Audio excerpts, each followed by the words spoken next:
प्रशांत मुंबई का रहने वाला एक नौजवान था जिसे भूतों और अलौकिक कहानियों में बहुत रुचि थी।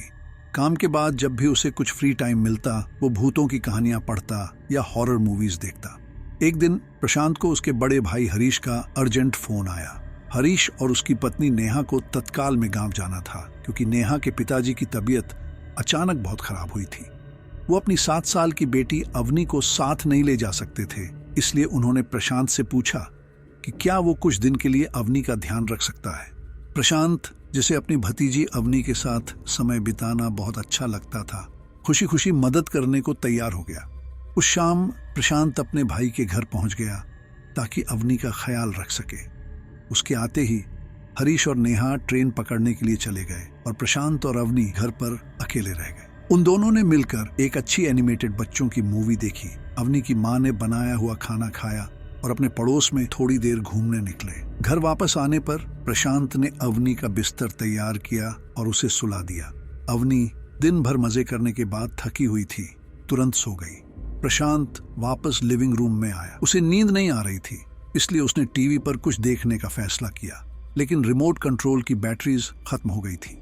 नई बैटरी ढूंढते हुए जब उसने टीवी यूनिट का ड्रॉवर खोला तो उसे एक छोटी सी किताब मिली जिसका नाम था अनजान साया। नाम से आकर्षित होकर प्रशांत ने सोने से पहले ये डरावनी किताब पढ़ने का फैसला किया। कहानी एक भयानक प्रेत आत्मा के बारे में थी जो रात को अपने शिकार के घर पर दस्तक देती है। किताब खत्म करने के बाद प्रशांत की आंखें नींद से भरी हुई थी। उसने लाइट्स ऑफ की, एक कंबल लिया और सोफे पर सो गया। कुछ देर बाद उसकी एक अजीब आवाज से नींद टूट गई, जैसे कोई दूर कराह रहा हो या रो रहा हो।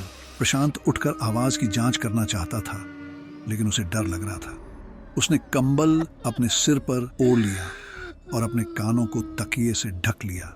उसे याद नहीं उसे फिर से नींद कब आई, लेकिन उसे जब होश आया तो सुबह हो चुकी थी और उसका अलार्म बज रहा था।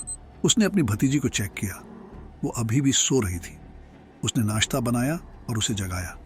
नाश्ता करते वक्त उसने अवनी से पूछा कि क्या उसने रात को कोई रोने की आवाज सुनी थी।